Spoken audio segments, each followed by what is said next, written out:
Warning: the views and opinions expressed in this program are our own and/or those of our guests. They do not necessarily reflect the views or positions of our employers. Viewers' discretion is advised. If you're not constantly growing, you run the risk of going stale. I've got 2 brokers locally. Each one of them had sent me $10 million this year. What kind of factors should a new BDO consider when selecting a target market? You're going to have to reinvent yourself. I've seen a lot of value that way, and that would be my advice for somebody new is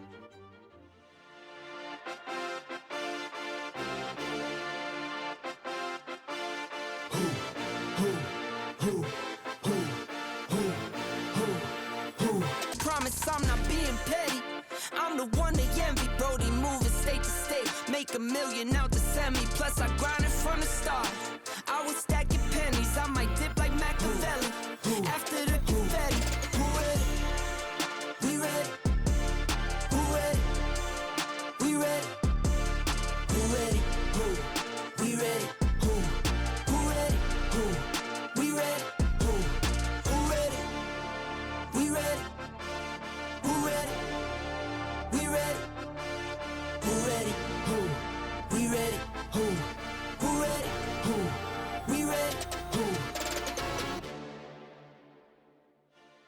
So my parents' best friends have maple trees on their property. They have like acres and acres, and they give us maple syrup every year. And trying to get the containers to put the maple syrup in is just like so expensive because it's got to be like a nice thick bottle.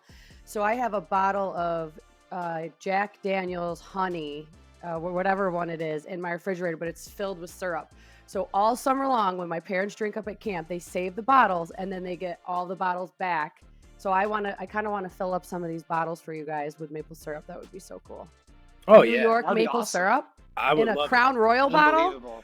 So that's, Come on. we're kind of at the same latitude over here, because we have a ton of maple syrup here in Michigan. Well, I mean, the Florida you know, boys just- have no clue. They have no idea what maple syrup is like up here. I mean, No. look at who we're neighbors with. We're neighbors with Canadians, right? Yeah. They're known Yeah, for hockey, Labatt's, and maple syrup. Oh, and bacon. That's true. And Bobby, Labatt? I know. Yeah. Labatt is their keystone, FYI. They don't even like Labatt. No, this is true. Labatt is Oh. like their bottom. Molson is more of their go-to. And- Dude, when And my what best is friend it at called? Syracuse's Yingling. frat was sponsored by Molson. That That was insane. That's pretty cool. The KDR house was sponsored by Molson. They had free kegs of Molson all the time. I'd go visit for a weekend, Yeah. come back on a Wednesday to work at my uncle's restaurant hungover. And he's like, how was Syracuse? Like, I don't know. dude, it's still there and it's still awesome. Yeah, I think I had a blast. Who is our special guest here? Pierce, say hi, buddy. What's up, Pierce? He's looking at the aquarium, but I Oh, just yeah. figured it would be funny while Sterling misses an episode because a fire marshal's giving him a hard time with his new business to be on here with his son and his wonderful wife, Emily. Hey everyone, welcome back to the BDO Show, the #1 podcast in the nation for passionate BDOs wanting to level up their game with advice and stories from battle-tested BDOs. I'm your co-host, Emily Detor, and I'm here with my fellow co-hosts, just 3 of us today, Alan Peterson and Ryan Kroge.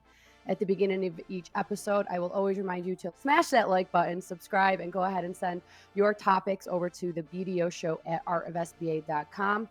Also, do not forget to check out our whole family of shows, which is SBA Today. It airs live every week on LinkedIn, as well as our flagship program, the Art of SBA Lending Podcast.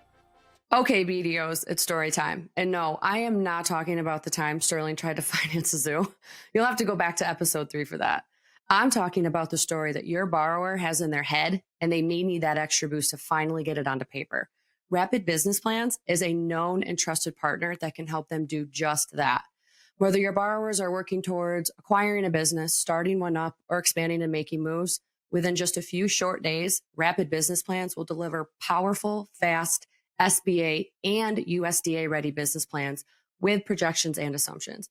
If they need an export business plan for an ITL loan or a feasibility study, they have you covered there too. We know this process is not a walk in the park, or should I say zoo. Let the Rapid Business Plans team take some of the wild out of the process so that your borrower's vision and passions can come to life.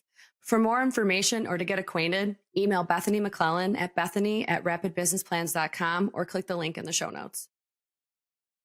Before we get into today's episode, Ray has a treat for everybody. And on Monday, December 2nd. we are going to be dropping a BDO Show crossword puzzle in the show notes. So whether you're a fan or you're just tuning in, who knows if you'll win or not, but go ahead and try your best at it. And whoever sends us in the first correct crossword puzzle is going to get a BDO Show Nike zip up hoodie sent to them. So it's Those are exciting. awesome too. They're like good quality. I like Yeah. those a Yeah, lot. they are. They're very good I quality. wear it everywhere. I wear it everywhere. I bring it everywhere. This crossword puzzle is a lot of fun. We all took a look at it today and took a crack at some of them.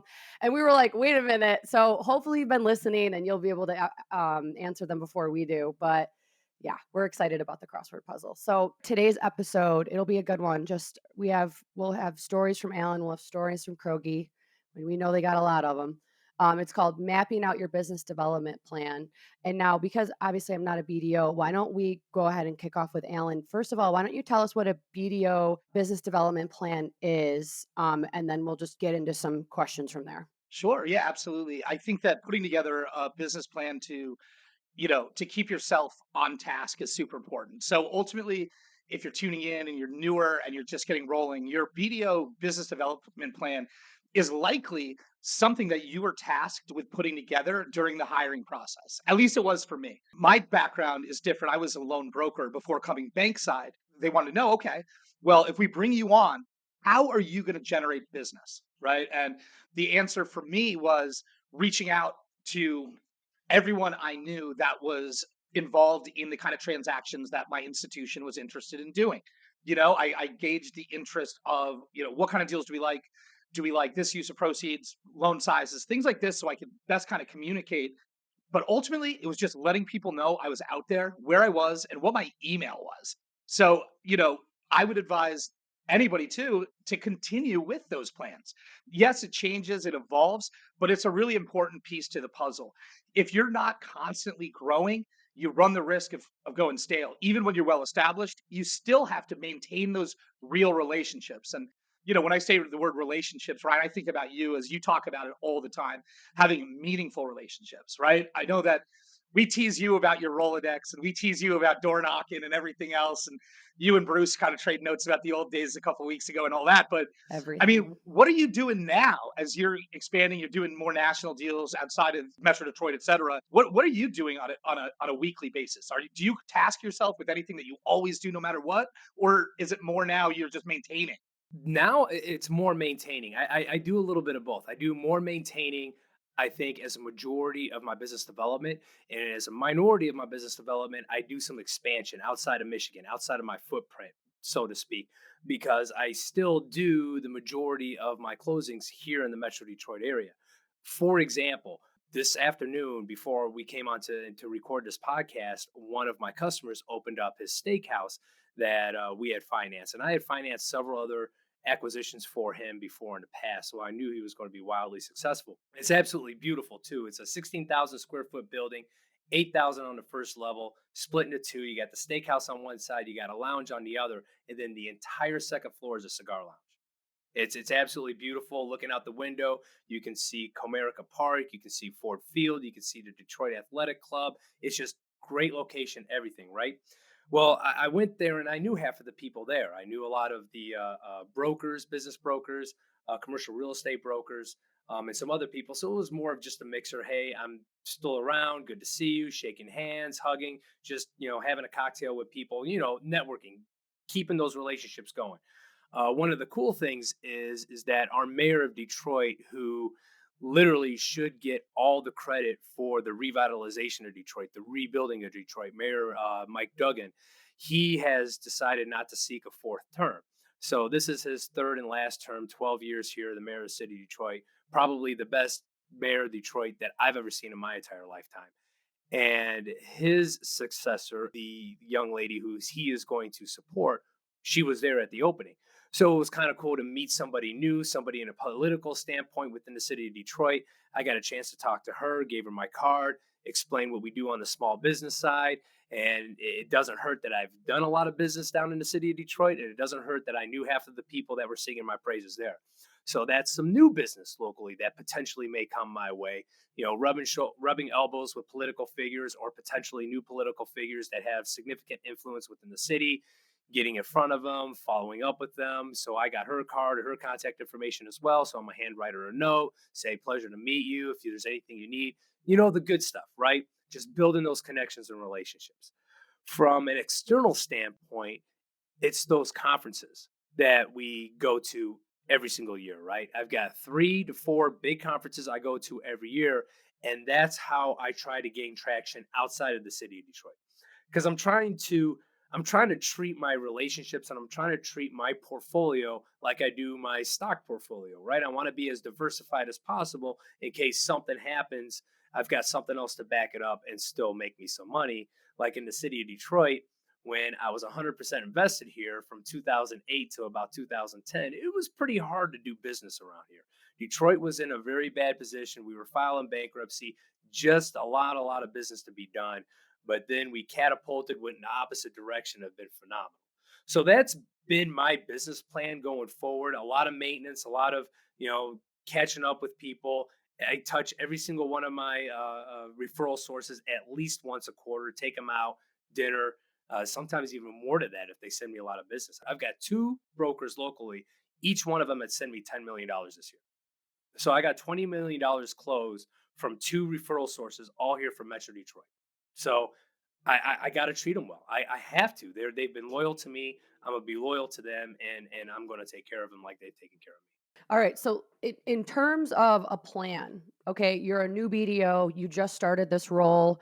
I know that Alan and Ryan are more seasoned, but let's take a new BDO, boots on the ground, just got a job. What should they do in order to move themselves forward and start moving the needle in terms of bringing in business? Alan, what would you consider would be like the biggest components to that?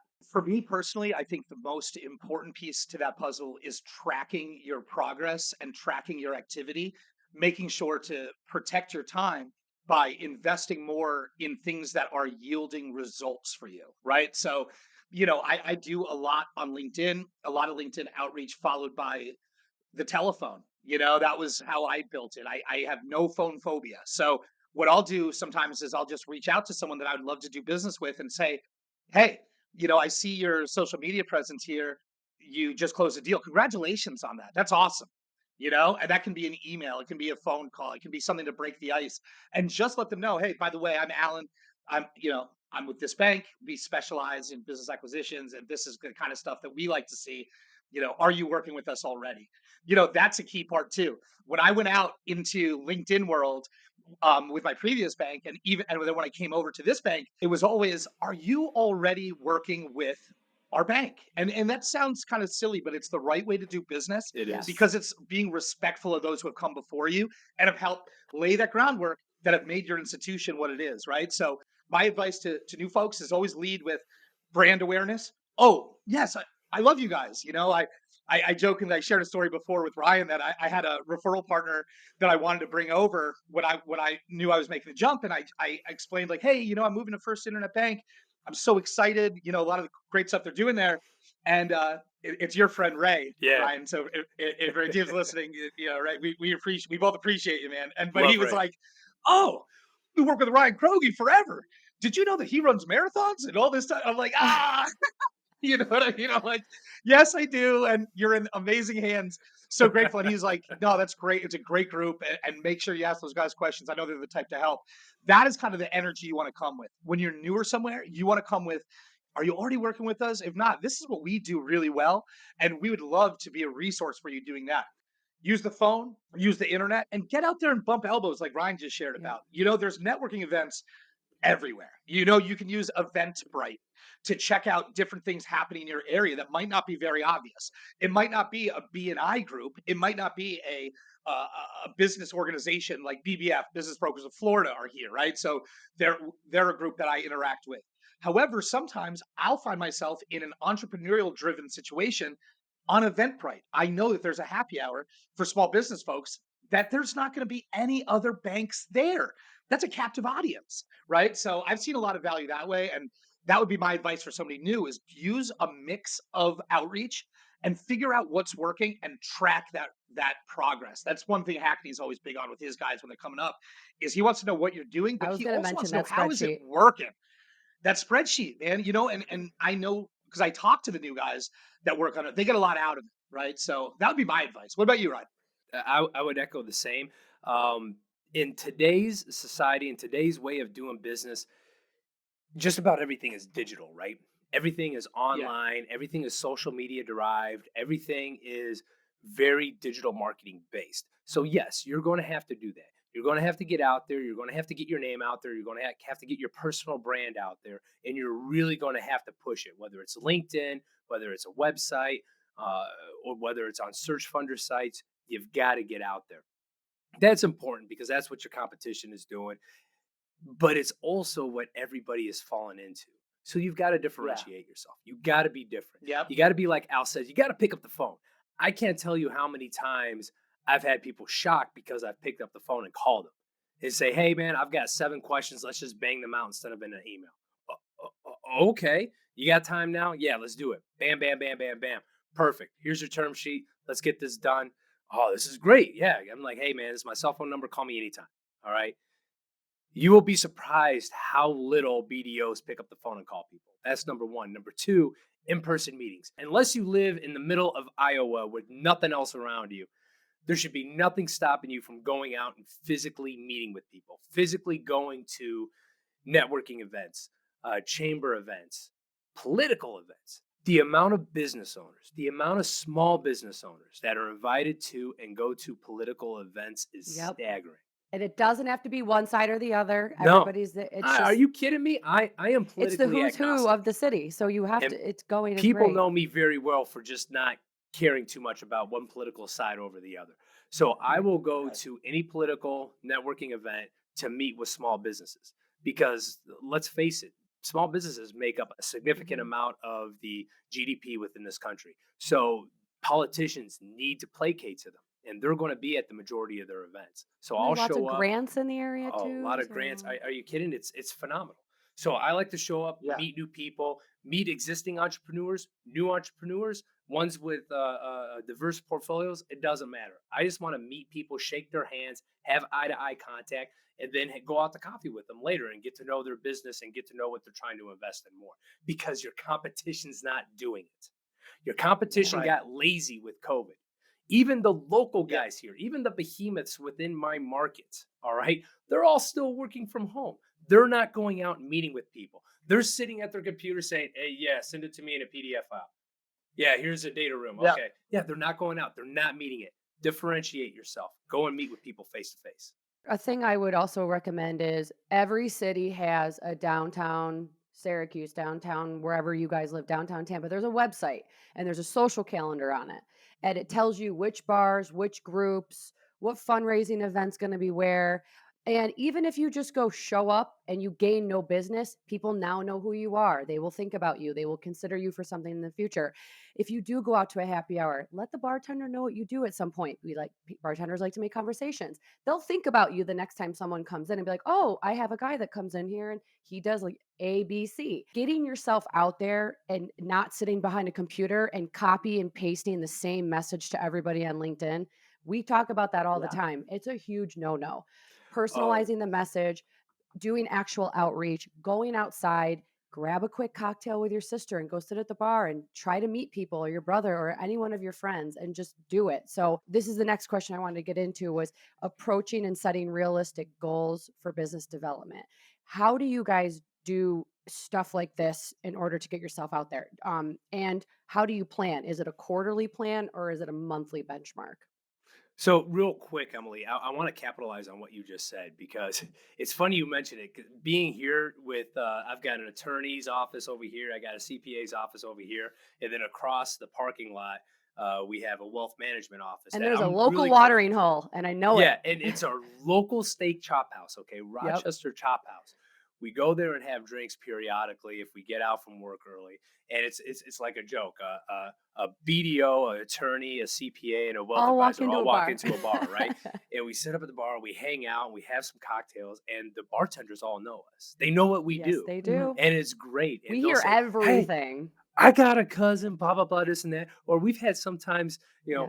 hey, this guy over here at the end of the bar, you said you needed an attorney. You need to talk to this guy. He's here. His office is over there. I mean, the bartenders and wait staff, if you're a regular, they are some of the best networkers. I mean, Yes. it's really, Oh really yeah, cool. yeah, and you better tip right. If you Oh, can't yeah. tip right, stay home. Yeah, Yes. absolutely. You better tip right. You I better grew up. take I care of grew up those in the who take care of business. you. If you're going to be Absolutely. going to that same bar and restaurant and you're looking to, and you run into the same people and you see the same bartenders, if you tip Always. exactly what you're supposed to, go home, put an extra 5 Mhm. or 10 on Yeah, the bar, make your, and that's probably right. not even enough, but Yeah. still, it's just, it, and we don't need to get Well, into tit we for used to, tatting with dollars, but it just makes an impression and it makes people remember you. it pays off in a lot of ways. We used to call it at the bars I worked at. We'd always call it frequent flyer miles, and we'd have like a regular of a bunch of business guys that would come in at my uncle's place, and we would hang out. My mom worked there. It was like a family affair, that kind of thing. And it would be a situation where it's like, oh, we always get so and so's third drink, because then you could keep them there for a fourth, and we get money for the first two. And they always took really good care of us. They were polite. They weren't rude. More that than about the money, right? But that's an important thing, is taking care of your people, and people that know the community is great, right? I love that you just brought up the political thing, because that's great. That's akin to sort of like the Eventbrite stuff I was talking about isn't nearly as good as that. So that's a really good Yeah. bit of game that you just gave out. So And those are quick Google searches. You can find them. They're so easy. Yeah. oh yeah. So approaching realistic goals, do you guys set them quarterly or monthly? And what are your benchmarks?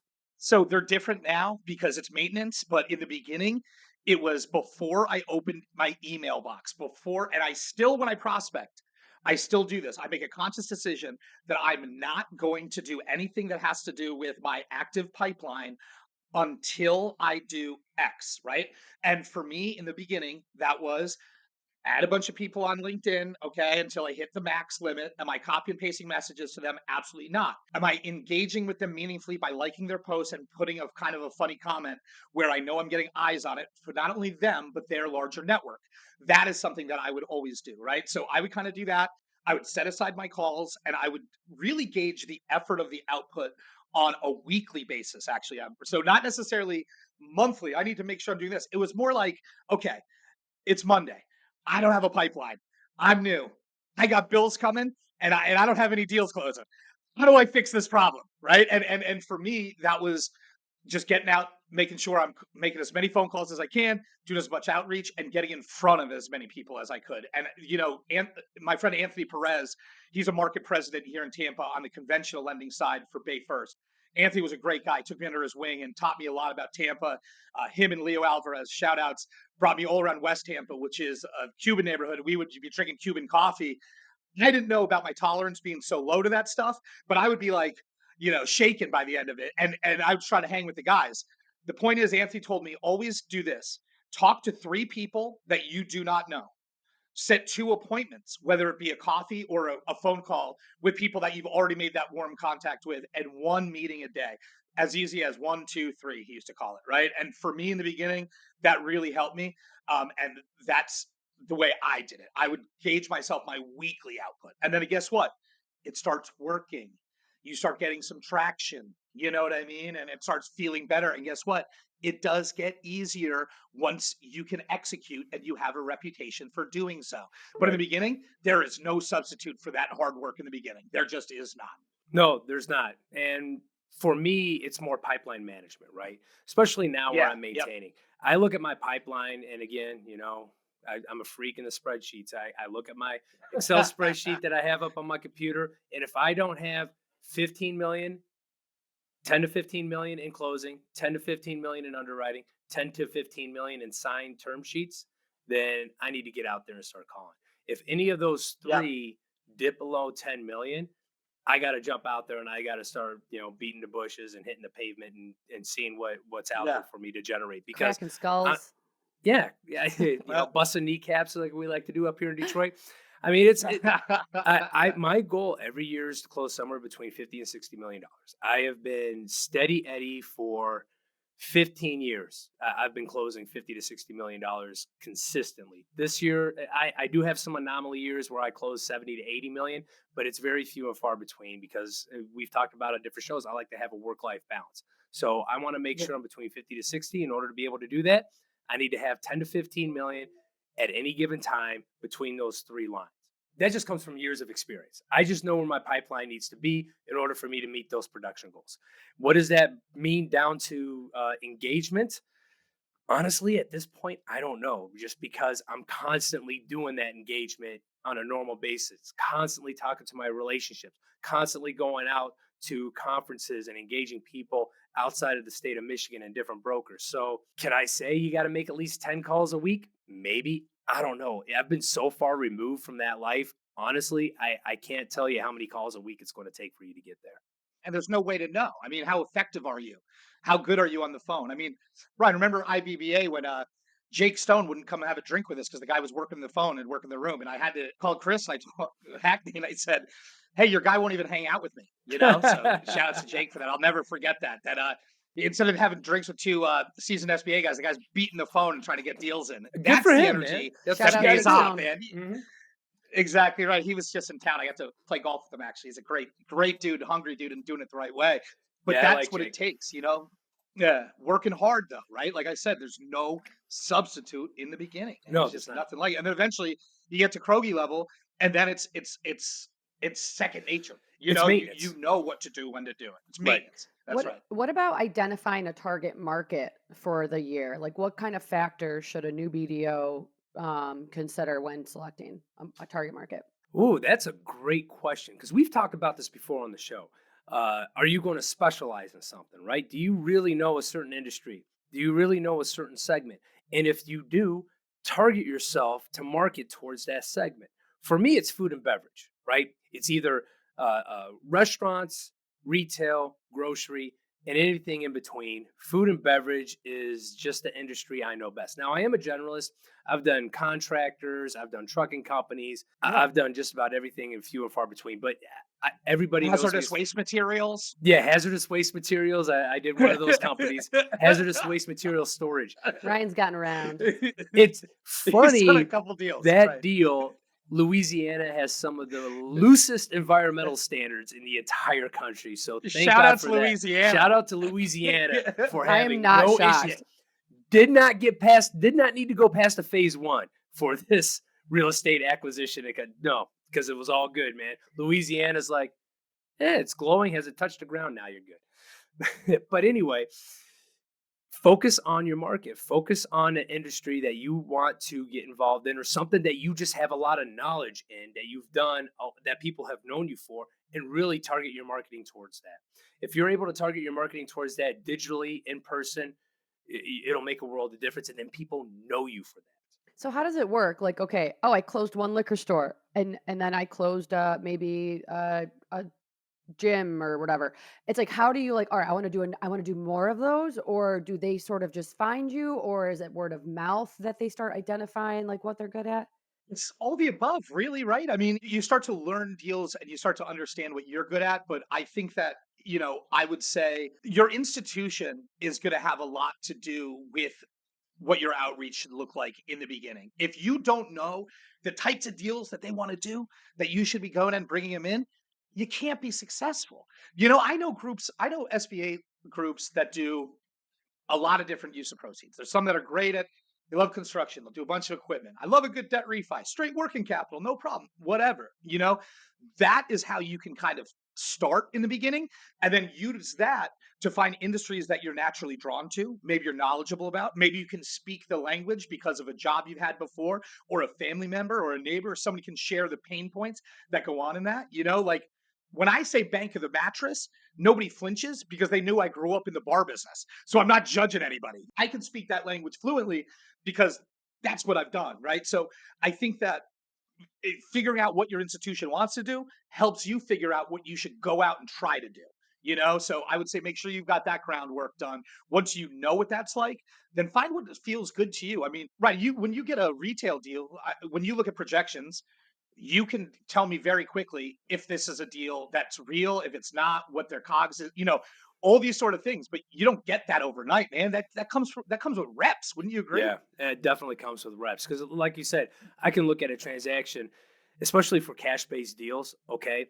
I can look at tax returns, the location, the revenue size, but more importantly, I go based off their inventory, what their current inventory is and what their current inventory turn is. And just by that, I could tell you what their true revenues every single year is and what they're stuffing away into the mattress, right? And then I even Right. know based on where they're located, what type of markups they have. In some neighborhoods, you can get more for liquor, you can get more for your merchandise than you can in others. So you've got bigger margins. And I could just look and know right off the bat where their margins should be. And this also helps on how knowledgeable the person coming into this market is. Because when they give me their projections, I'll take a look at it and say, all right, you're projecting 35% gross profit margin for this store in this area with the type of inventory it has. It's 25% max. Max. I can't justify anything more than that. What is making you think that you're going to get 35%? Where are you differentiating yourself? And then I get to hear the customer. If they know what they're doing, they're going to tell me exactly how they're getting that extra 10% on GPM. Otherwise, they're just blowing smoke and trying to give me the most rosiest projections out there. Now I can work with both of them, okay? Don't get me wrong, but it helps me know where the weak spots are and where I need to work with these guys to get to a place where we get a closed deal and a deal that performs. Can you guys share an example of a strategy that worked well for you in the past, whether it was when you were new or recently, just to help improve your 2025? So I had worked for a financial institution years ago, from about 2004 to 2007. It was a small community bank, and they were known because they had a lot of shareholders and a lot of customer base, well within the Chaldean community, which is a very large community here in Metro Detroit. So I worked for a financial institution, and I got to know a lot of very influential people within that community. In 2004, I joined their chamber, and this year is my 20th year within that chamber. And probably about 60% of the loans that I close is within the Chaldean community. So, one of the things I've always done well is the community that gives back to me, I try to give back more. So, I try to sponsor and give back to their chambers, which really help the communities with scholarships for colleges, with outreach programs, immigration programs. It just really is a phenomenal institution and really backed by a tremendous, I mean, absolutely tremendous community that I've just done business with for the last 20, 25 years. So for me, finding that niche, understanding that community, what their needs are, and how they work within each other has really paid dividends for me on a personal level, but more on a community level than anything else. I was doing a lot of self storage deals, and a way that I would generate business would be just to make sure I was staying in front of the people that build and maintain the facilities themselves.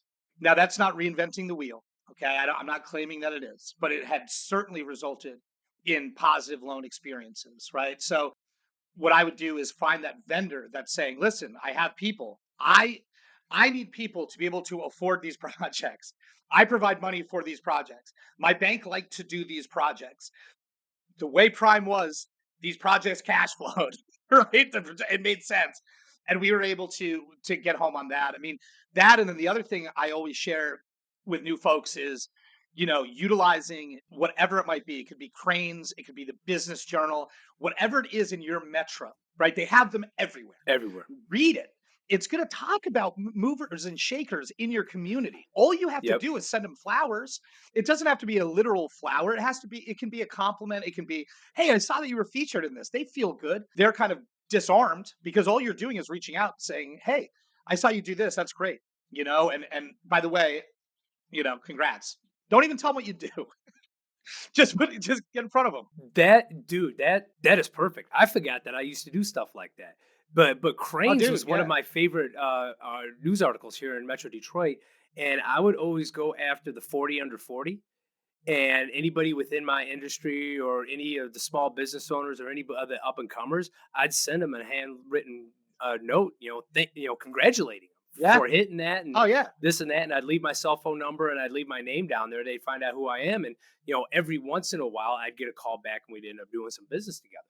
But going to that, it's not only the local publications, but the big ones too. Wall Street Journal, Bloomberg. Yeah. I found out in the Wall Street Journal, here's something cool. Back in 2013, 2014, I read an article that the Red Roof Inn flag was divesting all of their corporate locations. They were going to have no more corporate locations and they were trying to sell them Mm. all on a fire sale. So even really good performing locations were all selling. So dude, it took me like 3 weeks. I was calling everybody within the corporate structure at Red Roof Inn until I finally found two people in Michigan that were handling the divestiture of all the Red Roof Inns within southern Michigan and northern Ohio. And it took me a while to pitch them, but I'm like, you find buyers for this, bring them to me. I'm gonna close them. I'm gonna do this. I'm gonna do that, everything. And it probably took about 2 or 3 of them before they just finally opened the floodgates. And I was looking at every single one of those Red Roof Inns. And Jared Johnson and I did something very similar with the Regis Corporation, which owned all the cost cutters, super cuts. We found these guys at a trade show, okay? Something completely out of the blue. And Jared and I ended up flying up there with our credit manager and developed a streamlined process because all they had were corporate numbers. Obviously, we couldn't go off tax returns, right? They didn't have tax returns to go off. So we went off of corporate numbers like we did when I was doing the Red Roof Inns. And we had a way to develop that into a cash flow model that made sense that we could work and get these approved for franchisees or operators that were going to be buying these from corporate. And Jared and I just like opened up a whole floodgate and we're doing a ton of these. I think one year I did like 15 million just in supercuts, transactions, just That's because amazing. we developed these, relationships with the higher ups. So what that means is a corporation that big, a corporation as big as Red Roof Inn, a corporation as big as Regis. Don't be afraid to call the executives, guys. All right. You are small business lending professionals. Okay. You do this for a living. This is your job. This is your livelihood. Don't be afraid to call the big dogs. All right. They want someone that's going to help them make their job easier. Okay. And that's what we did. That's what Jared and I did, bringing our credit manager up there and meeting their CEO, meeting their CFO, and meeting the head of franchise development. We found a nice, quick way to make a streamlined process and get these done. And it was phenomenal. We just had, an amazing portfolio for these operators, and they were getting them at a discount. Every single deal cash flowed 2 times, guys. Every single one of them. It was great. They were no-brainers. Nice. They were all So between excited. like 800,000 and 1.3 million. Every single transaction. It was phenomenal. Just lay downs, just 1.3 lay downs. That's every BDO's dream that's listening to this right now. It was great. $1 million averages at 2 times cash flow, because nobody just wanted to buy one location, right? They all wanted to buy 3, 4, 5 locations within a cluster, and that's how they were selling them. So we were financing 3, 4, 5 locations, cost cutters, super cuts, all their franchises. 1.2, $1.3 million. I think I did 1 or 2 larger ones, but all of them 2 times cash flow, piece of cake, and all of them to existing franchisees too. You want even easier. You got direct industry experience at 2x cash flow. Man, it was great. It was phenomenal. Home run. Slam dunk. Every Home single runs. one of them. Yeah. And my credit manager loved them. Ate them up. So I like that though. Don't be afraid to swing for the fences. Swing away, in man. short No. there. Why Absolutely. not? All the way. Why not? Yeah. But you could also, again, really quickly, you could do some handwritten notes to local developers or any real estate agents that you're at that in just in the area that you're Anybody and everybody. anybody. They'll all appreciate a handwritten note, a phone call, any type of business that you're trying to like expand with them and expand their network as well. So everybody appreciates it. So how about before we end the episode, let's give a little bit of a parting advice, because you guys know I love that so much. And my advice is going to go back to the thing I already talked about, which would be get out, meet people, go get drinks. You don't have to get drunk. You can just go get some drinks and hang out. And like I said, get out there and don't sit home all night long on your computer trying to reach people, because it's not going to work. So take these guys' advice, my advice, and get yourself out there. I guess my advice is you're going to have to reinvent yourself. All right. You're going to have to reinvent yourself every season, because guess what? There came a time where Regis was done selling all their corporate locations. Red Roof Inn sold all their corporate locations. Now what? Reinvent yourself. Find something new. Get out there. Know what's hot in the market, but know what makes sense for your credit box and what makes sense for your portfolio. All right. So many BDOs are just focused on that transaction right then, right there. It's closed. It's done. I got paid. I'm out. portfolio management. Make sure you're putting clean deals on the books. Make sure they're paying. Make sure you have a credit sense when you're looking at these deals. Don't just throw a deal on the books for the sake of throwing deals on the books. It's going to bite you in the butt and you're going to ruin your reputation. Mine's simple. Call 10 strangers and tell them what you do.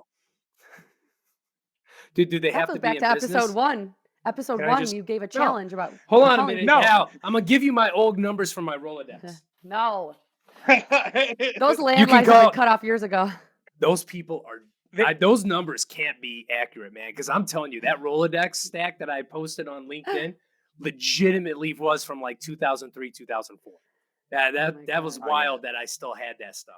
Well, I think it's awesome. And that Rolodex, your ancient Rolodex glows, right? It's like, It is. it's like a, majestic thing. But 10 folks that are in your world or you want to be in their world, reach out to them. Don't be afraid. This is the gig, folks. If it doesn't feel good or you don't think you can do it, I know a lot of places hiring. It's called Indeed.com. This is the gig. Get out there and do it. Get uncomfortable. Get comfortable with being uncomfortable. And go get some good deals done, will you? That's all I got.